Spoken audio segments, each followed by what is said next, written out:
Use ACDP to copy the BDC2 key to the BDC3 key encrypted chip via ICP. To use this new feature, please upgrade your ACDP software version 2. The ACDP PC software must be upgraded to version 1.064 or higher. The ACDP2 PC software must be upgraded to version 2.08 or higher. The Android app must be upgraded to version 3.0141 or higher. The iOS app must be upgraded to version 3.64 or higher. Disassemble the original car key. Confirm the key type. This video takes the BDC2 key encryption chip as an example. According to the help, please connect the ACDP BDC2 interface board with the BDC2 key properly, and switch the DIP button to the BDC2 side. Open ACDP app. Confirm the ACDP device is bound in the upper right corner. Click BMW.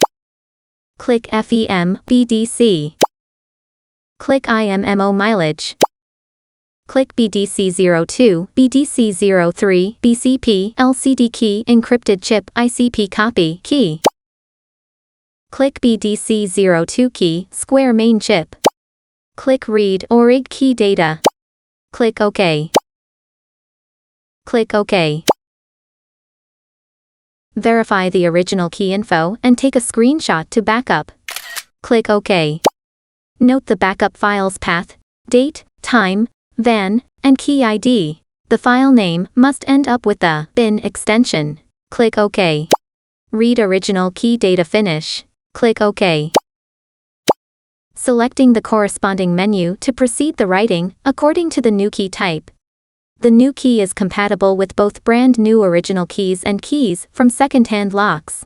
Disassembling the new key. Confirm the key type. This video takes the new BDC3 key as an example. Replace the BDC2 key with a BDC3 key. And switch the DIP button to the BDC3 side. Click to write BDC3 key. Important note, do not connect the original key, as this may erase its data and cause key damage. Click OK. Verify the new key information. Click OK. Note the backup file's path, date, time, VAN, and key ID. The file name must end up with the bin extension. Click OK. Click OK, select original BDC2 key data. Based on the date, time, VAN, and key ID, select the original key file ending with the bin extension. Check whether it is the original key info. Click OK. Write BDC2 key data finish. Click OK. Click OK. Assemble the BDC2 key and the copied BDC3 key. Get in the car and check if both the original key and the new key are working properly. Thank you for watching.